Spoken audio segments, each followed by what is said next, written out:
Ini adalah kisah tentang penyamaran Nyi Roro Kidul sebagai seorang letnan bernama Rara, seorang perwira TNI AL, dengan tujuan untuk melindungi lautan dari kerusakan akibat ulah manusia. Ia menghadapi kelompok pemburu harta karun dengan cara yang merusak lingkungan. Bagaimana kelanjutan kisah mengerikan dan penuh makna ini? Sebelumnya jangan lupa untuk like dan subscribe. Beginilah cerita lengkapnya. Di sebuah desa kecil bernama Jatimulyo yang terletak di pesisir Jawa Tengah, kehidupan masyarakat berjalan dengan damai, mempertahankan tradisi dan cerita yang diwariskan turun-temurun. Desa ini memiliki pantai yang indah dengan pasir putih yang luas dan ombak yang terus mengalun, menciptakan suasana yang menenangkan. Namun, bagi warga setempat, pantai itu lebih dari sekadar tujuan wisata. Mereka meyakini bahwa Pantai Jatimulyo merupakan gerbang menuju kerajaan mistis Nyi Roro Kidul, penguasa Laut Selatan.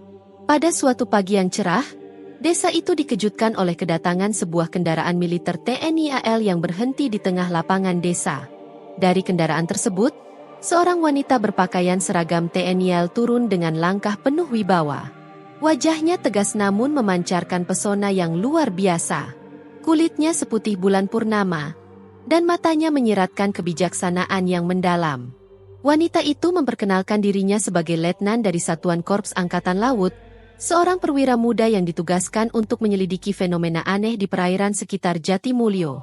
"Selamat pagi, Bapak dan Ibu sekalian," ujarnya dengan suara tenang namun memikat. "Saya ditugaskan oleh Komando Pusat untuk memastikan keselamatan desa ini. Kami menerima laporan tentang kejadian yang perlu diselidiki." Kehadiran seorang perwira wanita di desa kecil mereka membuat warga desa terkejut dan penasaran. Ada sesuatu yang berbeda pada diri Letnan Rara. Selain kecantikan dan ketegasan penampilannya, yakni aura misterius yang melingkupinya. Warga yang menatapnya merasakan sesuatu yang tidak bisa dijelaskan. Di antara warga, Ki Jaka, seorang tetua adat yang bijaksana, memandang Letnan Rara dengan tatapan tajam. "Maaf, Endan," katanya dengan panggilan hormat khas militer. "Apa yang sebenarnya terjadi di perairan kami? Apakah ada ancaman yang perlu kami ketahui?" Rara tersenyum tipis. "Masih terlalu dini untuk menyimpulkan, Ki. Namun, kami mendapat laporan tentang gelombang pasang yang aneh dan hilangnya beberapa nelayan di sekitar perairan ini. Kami ingin memastikan semuanya dalam keadaan baik." Meskipun penjelasannya terdengar masuk akal, Ki Jaka merasakan ada yang ganjil. Namun, ia memilih untuk mendukung penuh tugas Letnan Rara sebagai pemimpin desa. Seiring berjalannya waktu, Letnan Rara semakin dekat dengan warga desa. Ia tidak hanya memimpin patroli di laut, tetapi juga membantu masyarakat dalam berbagai aktivitas. Rara sering mengajari para pemuda tentang cara membaca peta laut, memahami cuaca, dan menggunakan teknologi navigasi. Keahliannya dalam bidang kelautan membuat banyak orang kagum. Namun, ada satu hal yang membingungkan warga. Rara tampak tidak pernah lelah. Ia bisa bekerja seharian tanpa henti, dan pada malam hari, ia sering terlihat duduk di tepi pantai, berbicara seolah kepada laut. Beberapa warga bahkan mengaku melihat tubuhnya bersinar hijau samar saat bulan purnama tiba. Di balik semua ini, Rara menyimpan sebuah rahasia besar. Ia bukanlah manusia biasa, melainkan Nyi Roro Kidul, Sang Ratu Laut Selatan, yang sedang menyamar. Ia memiliki firasat bahwa keseimbangan alam laut sedang terganggu akibat ulah manusia. Sampah plastik, penangkapan ikan berlebihan, dan kerusakan terumbu karang membuat lautan marah. Untuk mencegah bencana besar, Nyi Roro Kidul memutuskan turun ke dunia manusia dengan menyamar sebagai perwira militer agar dapat berinteraksi dengan masyarakat tanpa menarik kecurigaan. Walaupun misinya jelas, Nyi Roro Kidul mulai merasakan ikatan yang kuat dengan penduduk desa, terutama dengan seorang pemuda bernama Pratama, nelayan muda yang cerdas dan bersemangat. Pratama sering berdiskusi dengan Rara tentang pelestarian laut dan bagaimana mengatasi kerusakan lingkungan. "Letnan, saya memiliki banyak ide untuk membantu melestarikan laut," kata Pratama suatu malam saat mereka duduk di bawah cahaya bintang. "Tapi rasanya sulit untuk diterapkan tanpa dukungan pemerintah." Rara menatapnya dengan penuh perhatian. "Semua ide besar dimulai dari langkah kecil. Pratama, jangan pernah menyerah pada sesuatu yang kamu yakini benar." Percakapan mereka berlangsung hingga larut malam, menciptakan kedekatan yang semakin dalam. Namun, Rara sadar bahwa ia tidak boleh terlalu dekat dengan manusia, karena identitas aslinya harus tetap terjaga. Sementara itu, di tempat lain, kekuatan gelap mulai bangkit. Sebuah kelompok pemburu harta karun bawah laut telah mendengar legenda tentang kerajaan bawah laut yang menyimpan pusaka emas. Mereka memulai eksplorasi liar di perairan Jatimulyo, tanpa mempedulikan kerusakan yang mereka sebabkan. Aktivitas mereka memicu gelombang besar, merusak ekosistem laut, dan menimbulkan ancaman serius. Rara, dengan kekuatan magisnya, merasakan gangguan itu. Ia menyadari bahwa waktu semakin mendesak. Jika ia tidak segera bertindak, desa Jatimulyo dan kehidupan lautnya akan menghadapi kehancuran. Namun, tantangan besar menghampirinya. Bagaimana Nyi Roro Kidul dapat mengungkap ancaman ini tanpa membuka identitas aslinya? Dan apa yang akan ia lakukan jika harus memilih antara kewajibannya sebagai Ratu Laut Selatan dan ikatannya yang kian tumbuh dengan penduduk desa? Malam itu, ombak di pantai Jatimulyo menggulung dengan kekuatan yang tidak biasa. Langit memerah, seolah meluapkan amarah kepada manusia. Rara berdiri di tepi pantai dengan tatapan penuh tekad. Sebagai Nyi Roro Kidul, ia merasakan gejolak lautan yang semakin tak terkendali. Aktivitas para pemburu harta karun telah mendekati inti kerajaannya, merusak keseimbangan alam yang selama ini dijaganya. Namun, penyamarannya sebagai perwira TNI AL membatasi tindakannya. Ia harus mencari cara menghentikan eksploitasi ini tanpa mengungkap identitasnya atau menimbulkan ketakutan di hati penduduk desa. Keesokan paginya, Rara mengumpulkan Pratama dan beberapa pemuda desa di balai desa. Dalam ruangan kecil yang dipenuhi peta laut, catatan patroli, dan dokumen, Rara berdiri dengan wibawa seorang pemimpin. Ada ancaman serius di perairan kita, katanya sambil menunjuk peta. Kelompok tak dikenal sedang melakukan aktivitas ilegal di wilayah ini. Mereka menggunakan peralatan canggih untuk menyelam dan mengambil sesuatu dari dasar laut. Kita harus menghentikan mereka. Pratama mengangguk dengan semangat membara. Kami akan membantu, Endan. Berikan kami perintah. Namun, tidak semua orang menyetujui rencana itu. Ki Jaka, seorang nelayan senior, angkat bicara dengan nada hati-hati. Rara, katanya tanpa gelar, sesuatu yang jarang ia lakukan. Kamu mungkin perwira hebat, tetapi ini lebih dari sekadar taktik atau peralatan. Ada sesuatu yang lebih besar di balik semua ini, bukan? Rara terdiam, lalu menghela napas panjang. Apa maksudmu, Ki? Kamu bukan manusia biasa. Aku tahu itu sejak pertama kali melihatmu, jawab Ki Jaka dengan tenang. Kehadiranmu membawa sesuatu yang berbeda. Jika kau ingin kami membantu, katakanlah yang sebenarnya. Suasana dalam ruangan berubah menjadi tegang. Semua mata tertuju pada Rara, yang tetap tenang meskipun merasa terpojok. Yang perlu kalian tahu adalah bahwa keselamatan laut ini sangat penting, jawabnya lembut. Jika kita membiarkan mereka terus merusak, bukan hanya ekosistem yang hancur, tetapi juga kehidupan kalian. Percayalah padaku. Penjelasan itu cukup untuk meredakan kecurigaan, setidaknya untuk sementara. Namun, sorot mata Ki Jaka masih memancarkan teka-teki yang belum terjawab. Hari-hari berikutnya dihabiskan dengan persiapan. Rara melatih pemuda desa menggunakan peralatan komunikasi dan navigasi dasar yang ia bawa. Ia juga mengajari mereka cara membaca tanda-tanda alam, seperti perubahan arus dan perilaku burung laut, untuk mendeteksi aktivitas mencurigakan. Pratama menjadi murid yang paling cepat belajar, didorong oleh tekad kuat untuk melindungi laut dan desanya. Di tengah kesibukan itu, Rara merasa semakin terhubung dengan manusia, terutama dengan Pratama. Suatu malam, di dermaga yang diterangi sinar bintang, Pratama bertanya dengan hati-hati, "Endan, kenapa kau begitu peduli pada laut?" "Maksudku, lebih dari sekadar tugas seorang perwira." Rara terdiam sejenak, memandangi bulan yang memantulkan cahaya di atas air. "Laut adalah rumah bagi banyak kehidupan," jawabnya pelan. "Kita, manusia, terlalu sering melupakannya. Laut memberi kita segalanya, tetapi kita justru merusaknya." Pratama mengangguk. Meskipun ia merasakan ada makna yang lebih dalam dari jawaban itu. Namun, ia memilih untuk tidak mendesak lebih jauh. Pada malam berikutnya, suasana di desa Jatimulyo menjadi cemas. Sebuah kapal besar yang tidak dilengkapi lampu terlihat di kejauhan, mengarah ke perairan desa. Warga yang berjaga segera melaporkan penampakan tersebut kepada Letnan Rara. Dengan sigap, ia mengumpulkan timnya dan bergerak menuju pantai. Dari atas bukit, mereka mengamati kapal itu menggunakan teropong. "Itu mereka," bisik Rara. "Kelompok pemburu harta karun. Mereka datang untuk mengambil sesuatu dari dasar laut." Pratama, seorang pemuda desa, menggenggam ratongkat bambu sebagai senjata. "Apa yang harus kita lakukan, Endan?" tanyanya dengan serius. Rara berpikir sejenak, menyadari bahwa melawan secara langsung adalah pilihan yang penuh risiko.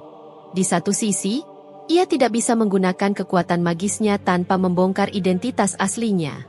Setelah merenung, ia memutuskan untuk merancang sebuah rencana penyergapan pada malam berikutnya, saat kelompok itu kembali beraksi. Malam itu terasa sangat panjang bagi Rara. Ia duduk di tepi pantai sendirian, berusaha merasakan lautan dan berbicara dalam hati dengan penghuni laut. Sebagai Nyi Roro Kidul, ia memiliki kekuatan untuk menghancurkan kapal itu dalam sekejap. Namun, ia memilih untuk membiarkan manusia belajar bertanggung jawab atas kesalahan mereka. Di kejauhan, Ki Jaka mengamati Rara dengan seksama, merasakan ada yang berbeda dalam dirinya. Ia semakin yakin bahwa Rara bukanlah manusia biasa. Keesokan malamnya, Rara memimpin kelompoknya untuk menyusup mendekati kapal besar itu. Mereka menggunakan peralatan sederhana untuk mendekat tanpa terdeteksi. Namun, saat mereka hampir berhasil naik ke kapal, seorang anggota kelompok tidak sengaja menginjak ranting kering, mengeluarkan suara keras yang membuyarkan keheningan malam. Seorang penjaga kapal segera menyadari keberadaan mereka dan membunyikan alarm. Kekacauan pun terjadi, dengan para penjaga bersenjata yang lebih terlatih dan dilengkapi senjata modern menghadapi kelompok Rara.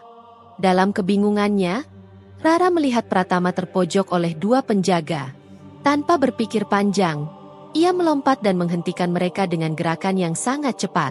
Tangan Rara bergerak dengan kecepatan luar biasa, seperti angin, membuat kedua penjaga itu jatuh pingsan dalam sekejap. Pratama, terkejut melihat kejadian itu, bertanya dengan terengah-engah, "Bagaimana kau melakukan itu?" Rara tidak menjawab, namun dalam hatinya, ia sadar bahwa tindakannya telah membuka celah besar dalam penyamarannya. Meski begitu, ancaman di depan mata jauh lebih mendesak, dan ia harus menyelesaikan misi ini segera. Pertempuran malam itu menjadi titik awal dari perubahan besar. Di satu sisi, Rara berhasil menggagalkan operasi kelompok pemburu harta karun, namun di sisi lain, identitasnya mulai dipertanyakan. Tidak hanya oleh Pratama, tetapi juga oleh Ki Jaka dan penduduk desa lainnya. Rahasia yang telah ia jaga dengan hati-hati kini terancam terbongkar.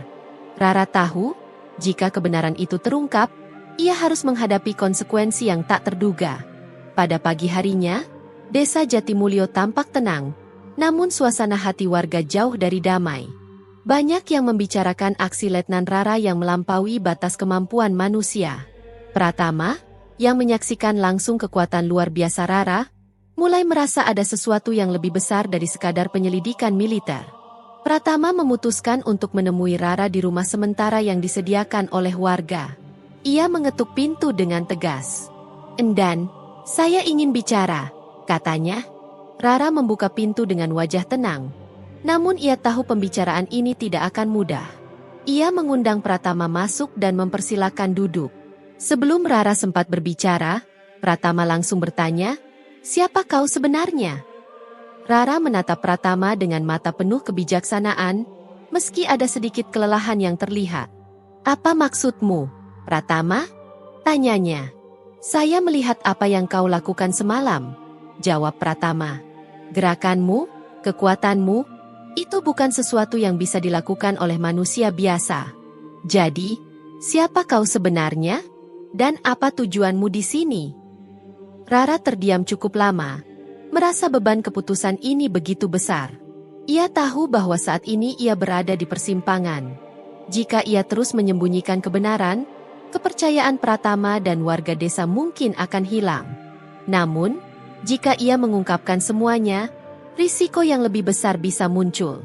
Setelah menarik napas panjang, ia berkata dengan lembut, "Pratama, apa yang akan aku katakan ini mungkin sulit untuk kau terima, tapi kau pantas tahu." Ia berdiri dan memandang keluar jendela, menatap laut yang tenang. "Aku bukan Letnan Rara Prameswari. Nama itu hanyalah samaran. Aku adalah Nyi Roro Kidul, penguasa Laut Selatan." Suasana di ruangan itu terdiam sejenak. Pratama terbelalak, sulit untuk mempercayai apa yang baru saja ia dengar. "Kau bercanda, kan?" tanya Pratama, setengah berharap ini hanya lelucon. Rara menoleh kepadanya, dan dalam sekejap, penampilannya berubah. Seragam militer yang ia kenakan menghilang, digantikan oleh gaun hijau yang berkilauan seperti permukaan laut yang disinari matahari. Rambutnya yang sebelumnya terikat rapi kini tergerai panjang, dan sebuah mahkota kecil yang terbuat dari mutiara muncul di kepalanya. Pratama terdiam terkejut. Aura di sekitar Rara berubah sepenuhnya.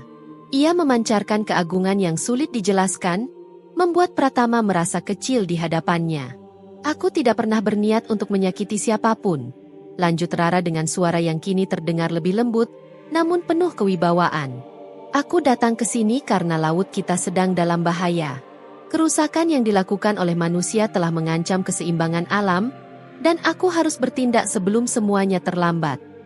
Meski sulit menerima kenyataan ini, Pratama melihat ketulusan di mata Rara dan ia tahu bahwa semua yang dilakukan Rara memang untuk melindungi desa dan laut. "Tapi kenapa kau menyamar? Kenapa tidak muncul sebagai dirimu sendiri?" tanya Pratama. "Karena manusia seringkali takut pada apa yang mereka tidak mengerti," jawab Rara. "Jika aku muncul sebagai Nyi Roro Kidul, mereka mungkin akan melihatku sebagai ancaman, bukan sekutu. Dengan menyamar, aku bisa berbaur dengan kalian dan memahami lebih baik bagaimana cara manusia berpikir." Pratama mengangguk pelan, mulai memahami beban yang harus dipikul Rara. Namun, ia juga merasa bahwa ini bukan hanya tanggung jawab Nyi Roro Kidul. Sebagai manusia, mereka pun harus berperan dalam melindungi laut. Sementara itu, kelompok pemburu harta karun yang berhasil melarikan diri dari penyergapan sedang merencanakan serangan balasan. Mereka menyadari bahwa desa Jatimulyo bukanlah desa biasa. Dengan bantuan seorang dukun gelap, mereka menemukan bahwa perairan di sekitar desa itu memiliki hubungan langsung dengan kerajaan Nyi Roro Kidul.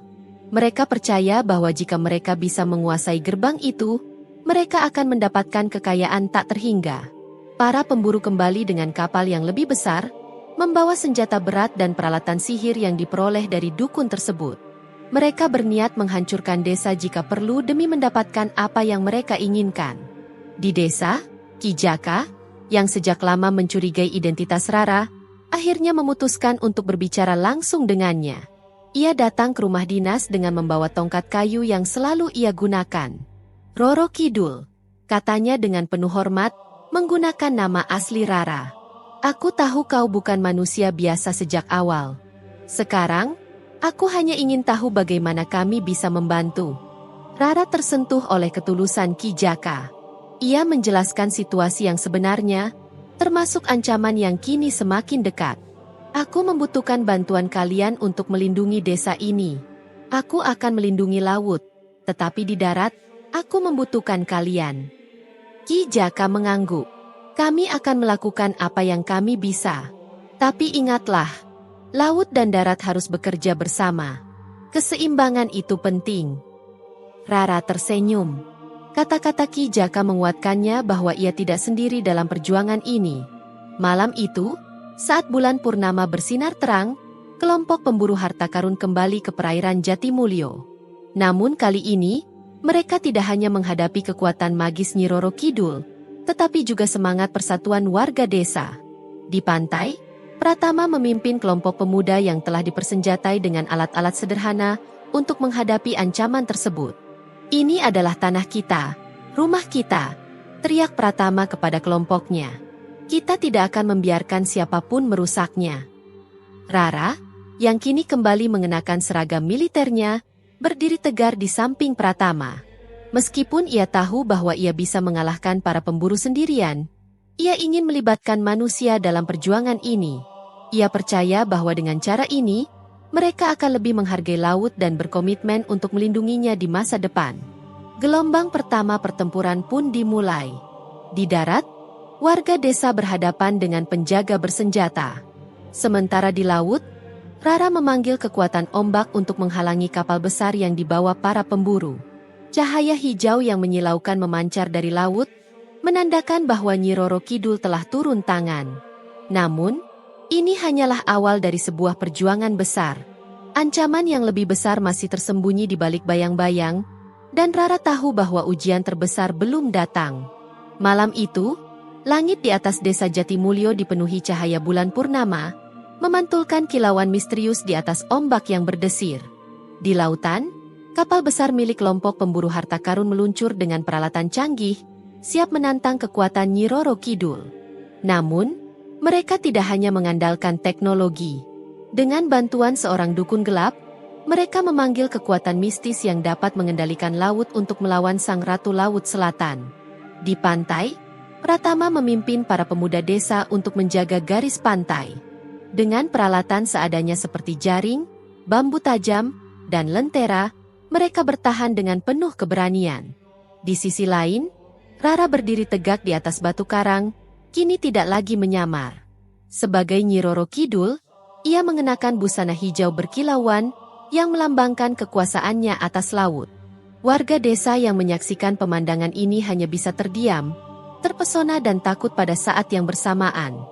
Pertempuran dimulai ketika kapal besar kelompok pemburu memasuki perairan terlarang. Mesin kapal mereka mengaum, membelah ombak dengan kecepatan tinggi. Namun, saat kapal itu mendekat, Rara mengangkat tangannya ke langit. Seketika, angin berubah menjadi badai yang hebat. Gelombang besar terbentuk, menghantam kapal mereka ke kiri dan kanan. Namun, kapal tersebut tidak biasa. Dukun yang membantu mereka telah melapisi kapal dengan mantra pelindung, membuatnya mampu menahan serangan gelombang. Hebat, gumam Rara. Mereka datang dengan persiapan. Di atas kapal, dukun itu berdiri di dek, memegang tongkat kayu hitam dengan mata merah menyala. Ia melantunkan mantra, memanggil kekuatan laut untuk melawan Rara. Dari kedalaman laut, makhluk besar berbentuk ular air muncul, dengan mata merah menyala dan tubuh bersisik hitam. Warga desa yang melihat dari pantai langsung berteriak ketakutan. Pratama, meskipun merasa takut, memimpin kelompoknya untuk tetap bertahan. Tetap tenang. Kita di sini untuk melindungi desa kita. Serunya dengan suara lantang, mencoba memberi semangat pada yang lainnya. Rara menatap ular laut itu dengan tenang. Dengan kekuatan sihirnya, ia memanggil pasukan pengawal kerajaan laut, berupa ikan pari besar dan hiu yang berkilauan di bawah cahaya bulan. Mereka menyerang ular laut itu, memulai pertarungan sengit di bawah permukaan air. Sementara itu, di daratan, kelompok penjaga dari kapal besar berhasil mendekat dengan perahu kecil mereka. Mereka membawa senjata dan peralatan berat, siap menyerang desa. Para pemuda desa bertempur dengan mati-matian, menggunakan segala yang mereka miliki. Pratama tampil sebagai pemimpin, menunjukkan keberanian luar biasa dalam menghadapi musuh yang jauh lebih kuat. Namun, ancaman mereka tidak hanya datang dari fisik. Dukun yang masih berada di kapal besar mulai melantunkan mantra gelap yang membuat ombak besar menyerang desa. Beberapa rumah di tepi pantai mulai rusak, dan warga semakin panik. Melihat ini, Rara sadar bahwa ia tidak bisa hanya bertahan. Ia harus mengambil langkah besar untuk mengalahkan ancaman ini. Rara memandangi Pratama dari kejauhan. Saat itu, dia tengah memimpin warga desa. Pratama, gumamnya dalam hati, kau adalah pemimpin yang dibutuhkan oleh desa ini. Aku hanya seorang penjaga, sementara kau adalah penerus harapan bagi umat manusia. Kemudian, Rara fokus mengerahkan kekuatan luar biasanya. Ia menciptakan pusaran air besar di tengah lautan yang mampu menarik kapal besar para musuh. Namun, ia tahu ini adalah langkah berbahaya, bahkan bagi dirinya sendiri. Jika ia melanjutkan, mungkin ia tak akan bisa kembali ke kerajaannya. Saat pusaran air terus membesar, Kapal kelompok pemburu terguncang hebat. Para awak kapal panik, dan sang dukun berusaha melawan dengan mantra-mantranya, namun kekuatan Rara lebih unggul. Akhirnya, kapal dan seluruh isinya tersedot ke dalam pusaran itu. Di darat, Pratama dan warga desa hanya bisa menyaksikan kejadian tersebut dengan napas tertahan. Setelah pusaran mereda, lautan kembali tenang. Namun, Rara tak tampak lagi. Ia telah mengorbankan dirinya untuk melindungi desa dan laut. Pratama berlari menuju pantai, memanggil-manggil nama Rara, tapi tidak ada jawaban. Hanya kesunyian yang mengisi ruang, disertai dengan perasaan kehilangan yang mendalam. Beberapa hari setelah pertempuran itu, warga desa mulai memperbaiki rumah yang rusak akibat serangan. Mereka merasa berterima kasih karena ancaman telah sirna, meskipun kepergian Rara meninggalkan luka di hati mereka. Pratama, khususnya, merasa kehilangan besar. Ia sering duduk di pinggir pantai, memandang laut, berharap bisa bertemu lagi dengan sosok wanita yang telah berkorban segalanya untuk mereka. Suatu malam, saat Pratama duduk di dermaga, ombak tiba-tiba membawa sesuatu yang kecil di kakinya. Sebuah kalung hijau milik Rara, yang dulunya dikenakan oleh Sang Ratu Laut Selatan. Tertulis di kalung itu sebuah pesan kecil dengan aksara kuno, "Laut adalah rumah kita. Jagalah ia seperti kau menjaga hidupmu. Aku selalu ada di sini, bersama ombak dan angin." Dengan tangan gemetar, Pratama memegang kalung itu erat-erat. Ia menyadari bahwa meskipun Rara telah tiada, semangatnya akan terus hidup dalam diri setiap warga desa Jatimulyo. Pratama berjanji untuk melanjutkan perjuangan Rara, menjaga laut bukan hanya untuk desanya, tetapi juga untuk generasi mendatang. Sejak saat itu, desa Jatimulyo menjadi pelopor dalam menjaga kelestarian laut. Warga desa bekerja sama dengan pemerintah dan organisasi lingkungan untuk menjaga keseimbangan ekosistem laut. Pratama kini menjadi pemimpin desa yang dihormati, meneruskan semangat persatuan yang telah ditanamkan oleh Rara. Dan di antara semua itu, mereka merasa yakin bahwa Nyi Roro Kidul masih mengawasi laut mereka. Meskipun tidak tampak di mata, setiap kali ombak datang dengan aroma laut yang segar, mereka tahu bahwa Sang Ratu Laut Selatan tetap berada di antara mereka, melindungi dengan kasih sayang. Kisah ini menjadi pengingat bahwa manusia dan alam harus hidup berdampingan dengan harmoni. Laut, dengan segala misterinya, bukanlah sesuatu yang harus ditaklukkan, melainkan dilestarikan sebagai bagian dari kehidupan. Dan Rara, atau Nyi Roro Kidul, akan selamanya menjadi simbol dari perjuangan itu. Terima kasih telah menonton, dan jangan lupa untuk mendukung saluran ini dengan menekan tombol subscribe, like dan share video ini, agar semakin banyak orang yang bisa menikmati cerita-cerita menarik lainnya. Sampai jumpa di cerita berikutnya.